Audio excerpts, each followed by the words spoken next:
माननीय हिसार के सांसद ने अपने बेटे को विधायक बनाने के लिए कितनी सीटों पर सेटिंग करी है। झूठ के कैप्सूल, झूठ की गोलियां अब नहीं चलेंगी, काम करके दिखाना पड़ेगा।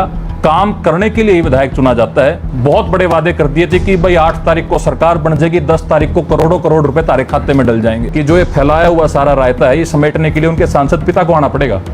उनके बस का नहीं है फिर इस बात को समेट पाना। देखिए, एक कहावत है जी, हाथ कंगन को आरसी क्या और पढ़े लिखे को फारसी क्या।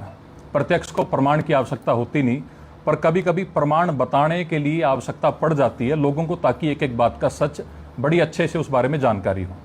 जहाँ तक तितरम मोड़ से देवबन कैंची की सड़क की बात है, मैं पहले तो जैसे आपने माननीय विधायक जी का जिक्र किया, मैं इस बात का मुझे शक है, डाउट है कि क्या वो टेंडर प्रक्रिया से अवगत हैं भी कि नहीं, कि उनको जानकारी है भी कि नहीं कि काम मंजूर होने के बाद किस प्रोसेस से निकलना पड़ता है। मैं उनकी जानकारी के लिए और आदरणीय देवतुल्य जनता की जानकारी के लिए बता दूं कि किसी भी काम को करवाने के लिए सबसे पहले कोई जनप्रतिनिधि, जनता का कोई भी नुमाइंदा या कोई आम पब्लिक का कोई भी व्यक्ति अपनी एक डिमांड, मांग सरकार के पास भेजता है। उस मांग के जाने के बाद जो भी कंसर्न डिपार्टमेंट है, वो डिपार्टमेंट उस काम की फिजिबिलिटी और उस काम के लिए एस्टीमेट मंगवाता है कि ये काम फिजिबल होने वाला है भी कि नहीं। एस्टीमेट आने के बाद उस काम के लिए एडमिनिस्ट्रेटिव अप्रूवल दी जाती है, जिसे प्रशासनिक मंजूरी कहा जाता है। प्रशासनिक मंजूरी आने के बाद डिपार्टमेंट टेंडर कॉल करता है, जो लगभग 21 दिन का एक आम प्रोसेस है। कभी 14 दिन भी करते हैं, उससे ज़्यादा भी कर देते हैं। टेंडर कॉल करने के बाद L1, L2, L3 यानी सबसे कम रेट किसने लगाया, पहली फर्म कौन सी है, दूसरी कौन सी है, तीसरी कौन सी है। जो सबसे लोवेस्ट जिसने बिड भरी है, उस टेंडर फर्म जिसने लगाया है, उस फर्म को डिपॉजिट मनी कॉल की जाती है कि आप डिपॉजिट मनी भरिए और अपना वर्क ऑर्डर ले जाइए। डिपार्टमेंट जब वर्क ऑर्डर दे देता है, उसके बाद ही काम शुरू किया जाता है। अब इस प्रोसेस में कितना टाइम लगता है, मेरे हिसाब से आप ये सारी बात समझ भी गए होंगे।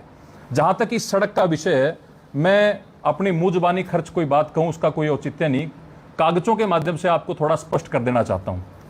ये जो हमारी सड़क है तितरम मोड़ से देवबन कैंची तक की, 10 जून 2024 को डिपार्टमेंट का लेटर है कि यहां पर हमारी सरकार ने, डिपार्टमेंट ने एडमिनिस्ट्रेटिव अप्रूवल दी है इस सड़क के लिए। ये सीरियल नंबर 2 पे सड़क है, जिसकी लागत 9,72,92,000 रुपए है। एडमिनिस्ट्रेटिव अप्रूवल आने के बाद इस काम को आगे बढ़ाते हुए डिपार्टमेंट ने 19 जुलाई 2024 को टेंडर कॉल किया। अब 10 जून 2024 को विधायक कौन था, सब जानते हैं। 19 जुलाई 2024 को विधायक कौन था, सब जानते हैं। टेंडर कॉल करने के बाद जैसे ही टेंडर लगा, खुलना जो प्रोसेस होता है, 16 अगस्त को आचार संहिता लग गई। और आचार संहिता लगने के बाद हम सभी लोग जानते हैं कि कोई भी सरकारी काम को आगे बढ़ाया नहीं जा सकता। आचार संहिता लगने के बाद आचार संहिता खत्म हुई और जनवरी के अंदर अगला लेटर जो डिपार्टमेंट ने इशू किया, उसके अंदर 24 जनवरी 2025 का जो ये उसमें एक मेमो की कॉन्टिन्यूंस में लिखा गया है, और ये दिया जाता है विजय कंसल सन ऑफ बैसाखी राम, जो रेजिडेंट है new Karnal road opposite Padma city mall Kaithal. Vijay Kansal ji को इस काम का टेंडर दिया गया। अब माननीय विधायक जी ने कहा कि मैंने मेहनत की, मैं उनकी आपके चैनल के माध्यम से सुन पा रहा था कि मैंने इस काम के लिए मेहनत की। उन्होंने 13 मार्च 2025 को विधानसभा के अंदर इस मुद्दे को उठाया है। मैं उनसे निवेदन करूंगा कि वो ये बताएं कि 13 मार्च के बाद क्या इसके अंदर वो प्रोग्रेस करवाने में सक्षम रहे हैं। उनकी जानकारी के लिए एक बात और भी बता दूं कि अगर 13 मार्च और अब ये काम शुरू हुआ 13 और 14 अप्रैल के आसपास, 21 दिन का टेंडर हो, पहले भेजी हुई डिमांड हो, उसके बाद एडमिनिस्ट्रेटिव अप्रूवल हो, लगने वाला टेंडर हो, दिया हुआ वर्क ऑर्डर हो, अगर एक कागज भी 13 मार्च के बाद हो तो कृपया करके वो जनता को इस बारे में बताएं। और अगर वो नहीं करने में, बताने में सक्षम है, तो मेरा उनसे निवेदन है कि कम से कम जो काम सरकार में, देखिए डेवलपमेंट का काम हमारा इलाका डेवलपमेंट मांगता है और करवाने भी चाहिए, मगर जो काम जिसके कार्यकाल में किए गए हों, कम से कम उस बात का श्रेय देने में कोई बुराई नहीं होनी चाहिए। आज उन्हीं की पार्टी के विधायक, सिरसा के विधायक गोकुल सेतिया जी माननीय मुख्यमंत्री जी की कार्यशैली की तारीफ करते नजर आते हैं। उन्हीं की पार्टी की विधायक नारायणगढ़ से शैली चौधरी जी मंच पर माननीय मुख्यमंत्री नायब सिंह सैनी जी के बारे में तारीफ करती हुई नजर आती हैं, उनके कार्यकाल की तारीफ करती हुई नजर आती हैं। मेरे को तो इस बात का भी शक है कि माननीय हमारे विधायक जी सह परिवार दिल्ली रहते हैं और वो हफ्ते में 1 या 2 बार अपनी विधानसभा की तरफ आते हैं, तो मुझे उम्मीद है वो दिल्ली कटरा हाईवे से आते होंगे, जो माननीय प्रधानमंत्री जी, माननीय मुख्यमंत्री जी के कर कमलों द्वारा वो बनाया जा रहा है। आज वो हाईवे KMP से खरक तक तो बनकर तैयार हो गया है। आने वाले टाइम में वो खरक से आगे कटरा तक भी बनेगा। ये तसल्ली नहीं आगे वो यूं भी कह दे भला यूं भी मन्ना बनवाया है, खरक से लेके कटरा तक का ये काम सरकार, कोई भी विधायक मंत्री अपनी जेब से पैसे नहीं लगाता, ये पैसे सरकार के हैं, जनता का टैक्स का पैसा है। तो जनता को आज पढ़े लिखे लोग हैं, बिना पर्ची बिना खर्ची के रोजगार मिलता है, तो हर एक नौजवान पढ़ा लिखा है वो जानता है कि किस कागज के आधार पे बात की जानी चाहिए। मैंने आपको वो उन्होंने एक तंज भी कसा बीच में, जो पॉइंट वो लेते हैं, उन्होंने पूर्व राज्य मंत्री पर तंज कसा कि सूखे नारियल तोड़ रहे हैं। जो ये सड़क है, जब उनके पिताजी यहाँ आज़ाद विधायक थे, उन्होंने NHA के माध्यम से नेशनल हाईवे के लिए इसकी डिमोशन के लिए नारियल तोड़ रहे हैं, उनका ये भी इस बीच कहना। मेरा उनसे एक बात और भी कहना है कि अगर उन्होंने डिमांड की थी तो या तो उनके नेतृत्व में इतनी कमजोरी थी कि वो उसको मंजूर नहीं करवा पाए। अगर वो इतने मजबूत होते तो मुझे कहना था कि उनको मंजूर करवा लेनी चाहिए थी। जहां तक बात है इस सड़क की बनने की, ये मैंने आपको एक एक तारीख के साथ बताया है कि कब डिमांड गई, डिमांड के बाद एस्टीमेट बना, एस्टीमेट के बाद एडमिनिस्ट्रेटिव अप्रूवल 10 जून 2024 को आया। उसके बाद जुलाई के अंदर टेंडर कॉल किया गया। जब इनका वर्क ऑर्डर इशू हुआ, वर्क ऑर्डर इशू होने के बाद मैं तो ये भी कहूंगा अगर विधायक जी तैयारी के साथ जाते, एक जेई पे ही फोन कर लेते कि भाई सड़क का एक को स्टेटस बता दो, मैं विधानसभा में सवाल उठाना चाहता हूं, तो जेई उनको बता देते भाई साहब उठाने का कोई औचित्य नहीं है, सड़क का तो टेंडर हो चुका है, इसका तो वर्क ऑर्डर हो चुका है। हर आदमी जानता है दिसंबर, जनवरी, फरवरी, मार्च, इन 5 महीनों में तारकोल की सड़क नहीं बनती। सर्दियों में ये तारकोल पकड़ नहीं करता। ये सड़क बनती ही अप्रैल के बाद है। अप्रैल का महीना शुरू हुआ, सड़क बननी चालू हुई। श्रेय लेने की ओर है, जनता जनार्दन परमात्मा का रूप है। एक एक बात बड़ी स्पष्ट जानते हैं। मैं एक बात और भी बता दूं, मैं उनके फेसबुक पेज पर देख रहा था, किसी ने शेयर किया था, उन्होंने 13 तारीख को जो ये वीडियो है मंत्री जी के सामने उन्होंने तितरा मोड़ से झांसी तक के हाईवे की बात, सड़क भी टूटी हुई है। उसके बाद मंत्री जी ने क्या जवाब दिया, ये बात देखी जानी चाहिए। जब मैं उनका पेज देख रहा था तो 19 मार्च की उन्होंने एक वीडियो डाल रखी है विधानसभा के अंदर, जिसमें उन्होंने 7 गांव के पानी का जिक्र किया है और उन्होंने कहा कि एक 7-8 साल पुराना मुद्दा है, जो उनके अनुसार उनके पिताजी के समय में ही जब वो विधायक थे। मगर मैं उस पर भी थोड़ा प्रकाश डाल दूं, क्योंकि विधानसभा लोकतंत्र का मंदिर है और वहां पे एक एक बात ऑन रिकॉर्ड कही जाती है। वहां पर भी गुमराह किया गया, झूठ बोल दिया गया कि ये 7-8 साल पुराना मुद्दा है। मुद्दा तो ये सालों साल पुराना है। उस बारे में भी आपको जानकारी दूं तो जो 7 गांव का पानी है, जिसमें पिंजूपुरा, शिमला, खरक, रामगढ़, हमारा खेड़ी लांबा, डुंडवा, कोलेखां, इन 7 गांवों को भाखड़ा के पानी से जोड़ना, जो हमारी बरवाड़ा लिंक नहर है उससे जोड़ने का जो विषय है, लगभग 18 किलोमीटर की लाइन दब करके जो आनी थी, उसके बारे में भी माननीय मंत्री, जो पूर्व मंत्री हमारी रही श्रीमती कमलेश ढांडा जी, उन्होंने सन 2020 और 21 के फाइनेंशियल ईयर में माननीय मुख्यमंत्री जो उस समय के थे मनोहर लाल जी से इन 7 गांवों के पानी की डिमांड रखी। और उस डिमांड के अनुरूप माननीय मुख्यमंत्री मनोहर लाल जी ने 27 जुलाई 2022 को इन 7 गांवों के पानी को मंजूरी देने का काम किया। लेटर है, चिट्ठी मैं आपको देने का भी काम करूंगा। 27/7/2022 यानी 27 जुलाई 2022। उसके बाद जो अगला इसके अंदर डिपार्टमेंट ने प्रोसेस किया, इसकी एडमिनिस्ट्रेटिव 27/7 को। उसके बाद टेंडर लगाने का काम किया, टेंडर खुला और ये वर्क ऑर्डर का इशू है, जो नोटिस है, जो 10 मई 2023 का है, जिसमें ये कोई रोहताश कुमार जी हैं जिनको ये काम मिला, जो 20 करोड़ 36 लाख रुपए की लागत से 7 गांवों को पानी दिया जा रहा है। उन्होंने विधानसभा के अंदर ये विषय उठाया तो माननीय मंत्री जी ने, रणबीर गंगवा जी ने विधानसभा के अंदर जवाब दिया कि 80% काम पूरा हो चुका है।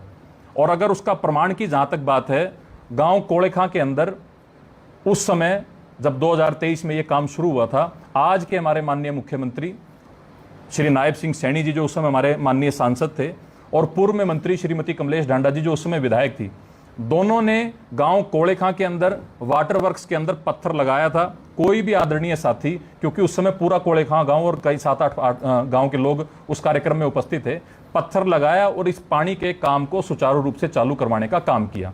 उन्होंने अगला सवाल पूछा माननीय मंत्री जी से कि मटौर को भी इस परियोजना से जोड़ा जाना चाहिए।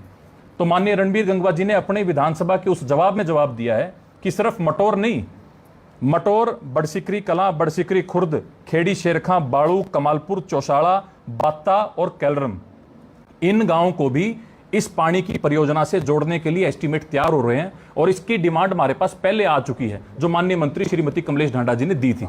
अब उन गांवों को भी इस पानी की परियोजना से जोड़ा जाएगा। मैं एक जानकारी और भी दे दूं, उस समय 2 एस्टीमेट बने थे, एक तो रूरल का और एक अर्बन का। रूरल का जो 7 गांव से, अर्बन यानी कलायत शहर, जो सेकंड स्टेप में काम किया जाना है, 31 जुलाई तक माननीय मंत्री जी ने कहा है कि यह काम कंप्लीट हो जाएगा। उसके बाद हमारा यह भी प्रयास है कि हम कलायत शहर को भी उस भाखड़ा के स्वच्छ पानी से जोड़ने का काम करें। अब मेरा यही निवेदन है माननीय विधायक जी से, क्योंकि देखिए आज कोई भी बात कही जाए तो उसका प्रमाण हर व्यक्ति पर होना चाहिए, और अगर कोई भी बात झूठी कही जाएगी तो वो इस बात के लिए तैयार रहें कि एक एक बात का सवाल, एक एक बात का जवाब और एक एक बात का प्रमाण जनता उनसे मांगेगी। साथी वो तो अभी आपने उनकी क्लिप भी सुनी होगी, वो तो आपको ही भी पहचानने से मना कर दिया है। मेरे को जहाँ तक जानकारी शायद सिंबल खेड़ी के 182 और 83 बूथ पर आपका वोट है, 172 नंबर। हाँ जी, तो वहाँ आपको पहचानने से मना कर दिया। आप इतनी सारी इनके सफाई दे रहे हैं, वो तो आपको पहचानने से मना कर रहे हैं। लोकतंत्र में इसको मतलब निकल गया, पहचानते नहीं, वो बात है, या आप लोगों की पारिवारिक राजनीतिक ये प्रतिस्पर्धा है? देखिए वैसे तो मैंने उनको जान पहचान करवा के उनसे करवाना भी कुछ नहीं, मुझे कोई आपत्ति नहीं अगर मुझे वो नहीं जानते, मगर मुझे इस बात का चिंता जरूर है और मेरा उनसे निवेदन है कि कम से कम उन साथियों को ना भूल जाएं, उन नौजवान भाइयों को ना, जो दिन रात उनके लिए, उनके पिताजी के लिए, उनके परिवार के लिए सालों साल काम करते आ रहे हैं। और बहुत से ऐसे साथी हैं, मुझे गांव कुराड़ में, मटोर में, बाड़ू में, जखोली में कई नौजवान साथी ऐसे मिले चुनाव के दौरान जिन्हें जेई, एसडीओ, पुलिस में पंचायत सेक्रेटरी तक के वादे किए गए थे। मुझे उम्मीद है कि उनको ना भूल जाए, मेरा तो भूलेगा काम चल जाएगा, मैंने तो जान पहचान करवा के कराना भी कुछ नहीं। और जहां तक जान पहचान की बात है, अगले पाछले मैंने सारे जाना है उनके, जो बात है ये मेन बात है। दूसरी बात, मुझे इस बात की भी चिंता है कि कहीं वो उन सरपंच भाइयों को भी ना भूल जाएं जिनको चुनाव के दौरान उन्होंने बहुत बड़े वादे कर दिए थे कि भाई 8 तारीख को सरकार बन जाएगी, 10 तारीख को करोड़ों करोड़ रुपए तारे खाते में डल जाएंगे। मेरी जान पहचान ना हो, काम चल जाएगा, मगर मैं उनसे निवेदन करता हूं कि कम से कम उन लोगों को और इस कलायत की जनता को ना भूल जाएं। और जिसको कमी ऐसी लगती हो तो बादाम का कट्टा मैं कुछ खरीदूंगा। यादाश्त तो जरूरी है, यादाश्त बिना काम नहीं चलेगा, भूलने से काम नहीं चलेगा। किए हुए वादे ना भूल जाएं, लोगों को ना भूल जाएं, अपने कार्यकर्ताओं को ना भूल जाएं, इस इलाके की उस देवतुल्य जनता को ना भूल जाएं जिन्होंने उसे उस जगह पर पहुंचाने का काम किया। मैं सुन रहा था वो तो ये भी कह रहे थे कि अगर काम किए होते तो जनता दोबारा चुनने का मौका दे देती।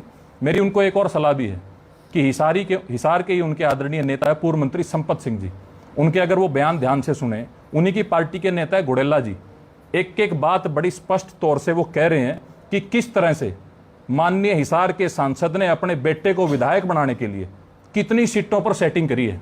और कलायत की तो जनता जानती है कि सीट को निकालने के लिए उन्होंने क्या क्या प्रपंच रचे हैं, क्या क्या दाव पेच लगाए हैं, किसको उठाना है, किसको बिठाना है, कहने की आवश्यकता नहीं।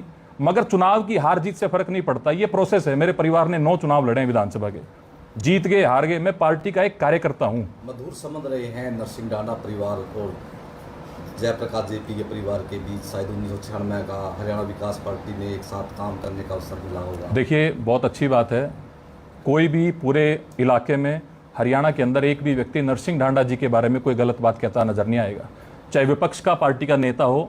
उन्होंने हर पार्टी के नेता, हर कार्यकर्ता, आम जनता के साथ एक परिवार के संबंध रखे। वही संस्कार मेरी माताजी ने हमें दिए हैं। हम किसी के खिलाफ भी कोई गलत वाक्य शब्द नहीं कहते, मधुर संबंध है, अच्छी बात है, मगर ये राजनीति की बात है, ये बात है इस इलाके के विकास की, ये बात है इस इलाके के भविष्य की। अब 2086 की कैनाल बनाने की इस तरह की ये बातें, गैर जिम्मेदाराना बातें नहीं चलेंगी। जानते हैं, देखते हैं, बिना प्रमाण के अगर कोई बात कही जाएगी वो एक स्वच्छ लोकतंत्र के लिए ऐसा भी तो हो सकता था। नहीं, खैर मैं तो क्यों लाना दूंगा जी, मैं तो एक आम कार्यकर्ता हूं। और आज तक आपने भी देखा होगा कोई रैली, जलसा, कार्यक्रम, वो हम एक आम कार्यकर्ता की तरह ही अपनी भूमिका निभाते हैं। एक फोन कर लेते ना जयप्रकाश जी, वो भी आपका जो पुत्र हैं, कलाई से कांग्रेस के विधायक हैं, वो ऐसे ऐसे बातें बोल रहे हैं, आप पक्ष तो रख सकते हैं ना? बस उनको क्या बताना जी, जनता को ही बता देंगे। वो तो हिसार वाले एयरपोर्ट पे भी अब तक असमंजस में है, माननीय प्रधानमंत्री जी ने उसको क्लियर किया है, तो वो अपने विषयों पर उलझे हुए हैं, संगठन बना नहीं पा रहे हैं। 100 तरह के आरोप प्रत्यारोप का सिलसिला कांग्रेस में जारी है।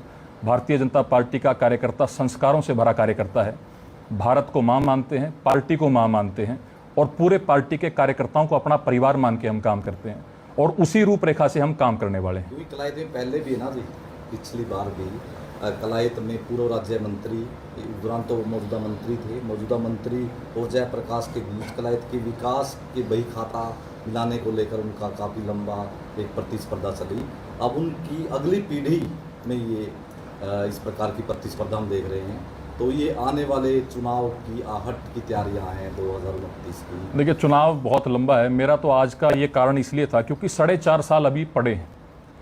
मैं तो उनको ये निवेदन करता हूँ कि आगे से विधानसभा जाएं तो पूरी तैयारी के साथ जाएं, पूछ करके जाएं कि जिस मुद्दे को विधानसभा में उठाने जा रहे हैं कि उसके ऊपर प्रोसेस चल रहा है, वो काम पूरा हो चुका है, काम प्रोसेस में है, काम होने वाला है, उसकी कोई फिजिबिलिटी रिपोर्ट है कि नहीं है। इन सभी चीज़ों की तैयारी के साथ अगर कोई व्यक्ति विधानसभा में जाएगा तो मुझे पूरा विश्वास है कि ज़्यादा से ज़्यादा काम करवाने में सक्षम होगा। मैं एक बात का जिक्र और भी कर दूं, पीछे 5 साल एक बात का बार बार मुद्दा उठाया जाता था, बोला मंत्री जी कमलेश डांडा जी ने विधानसभा में आवाज़ नहीं उठाई, बोला कमलेश डांडा जी को हमने विधानसभा में बोलते नहीं सुना। मैं उनकी जानकारी के लिए बता दूं, वो भी LLB कर चुके हैं दिल्ली यूनिवर्सिटी से, मैं भी दिल्ली यूनिवर्सिटी से LLB कर चुका हूँ, वकालत के वो साथी हैं, मैं भी वकील हूँ, कि कभी भी मंत्री विधानसभा में खड़ा होकर मुद्दा नहीं उठाता। मंत्री का मतलब सरकार, मंत्री जवाब देता है। मुद्दा उठाने का काम, सवाल पूछने का काम सदस्य का है, किसी भी विधायक का है। ये जनता के अंदर भी एक भ्रम फैला दिया कि विधानसभा के अंदर मंत्री जी बोलती नहीं सुनी। विधानसभा के अंदर मंत्री हमेशा जवाब देता है। मुझे एक भी मंत्री का दिखाइए आज तक के इतिहास में कि कोई अगर मंत्री सवाल, क्या सरकार से सवाल पूछेगी? ऐसा तो हमने कभी देखा नहीं। तो जब मंत्री सरकार का हिस्सा है, ये भी लोगों के अंदर एक भ्रम फैलाया गया, सच बताने का काम नहीं किया गया। झूठ के कैप्सूल, झूठ की गोलियां अब नहीं चलेंगी, काम करके दिखाना पड़ेगा। काम करने के लिए ही विधायक चुना जाता है। पिछले 5 साल के अंदर काम किए, मगर उसका हमने प्रचार करने पे विश्वास नहीं रखा। पत्थर लगे हैं, नारियल तो फोड़ेगा जिसने काम किया है। 5 साल जब विधायक रहे, एक पत्थर दिखाइए मुझे, बताइए। एक, मैं 66 गांव है, मैं भी गांव में जाऊं, आप आदरणीय पत्रकार साथी हैं, हमारे सभी कार्यकर्ता गांव में जाते हैं। किसी भी गांव के अंदर अगर पत्थर लगा हो, को काम करवाया हो, तो उस पर दिख जाएगा, वो बताए, दिखाने का काम करें। मगर मैं किसी के साथ आज कोई कंपटीशन की सोच से नहीं, सिर्फ इस बात से कि कम से कम तथ्यों पर आधारित बात होनी चाहिए। बिना तथ्यों के कोई भी बात कही हुई वो देनी आएगी। और अगर आप ऐसे ही इस बात को फैलाएंगे तो मुझे तो इस बात की भी उम्मीद है कि जो ये फैलाया हुआ सारा रायता है, ये समेटने के लिए उनके सांसद पिता को आना पड़ेगा। उनके बस का नहीं है फिर इस बात को समेट पाना।